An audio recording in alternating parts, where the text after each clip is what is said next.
Let's start with this Chargers story. The Athletic has learned that the possibility of the Chargers moving to London has been broached among league personnel. Athletic also learned that while the Chargers are committed to the moving into the new stadium with the Rams next year in Inglewood, they would listen if the NFL approached them about a London as a possible option. Athletic learned the NFL owners are concerned enough about the Chargers situation here in Los Angeles, where the presence of another team could result in, not enough support. All right, Tickets, butts in the seats. I feel like I'm an expert on this subject since two things. I just came back from London, and two, again, I interviewed Shad Khan, the owner of the Jacksonville Jaguars and the owner of Fulham out there in London of the EPL, the Premier League. And he has sent Jacksonville to London more than any owner in any team in recent memory. They've gone 7 straight years now. They're 3-4 in Wembley, which, by the way, Shad Khan attempted to purchase. Yes, he did.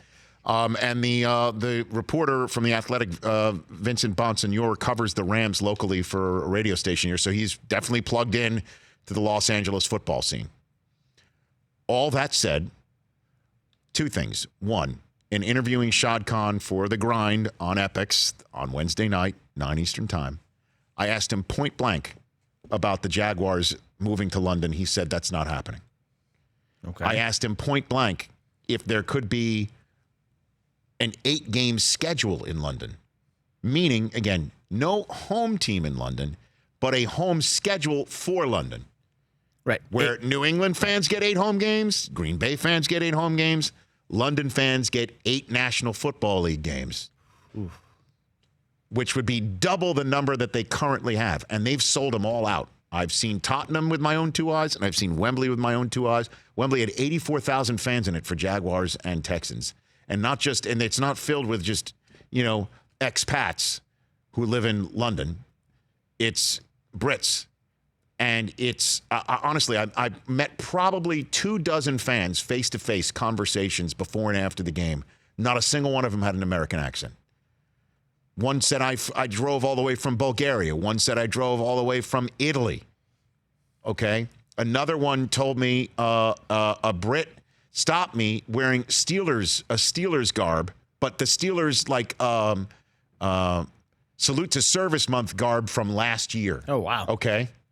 Not the stuff that we're seeing them wear this month, but from last year. He stopped me and Mooch and Kurt and Irv to say how much he loved NFL game day morning. And he says, but it's NFL game day afternoon here.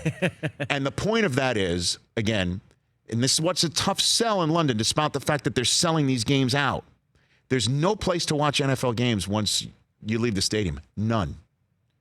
We had to follow all of the games on our iPads and whatever, and we get the service for free because, we're with the NFL Network.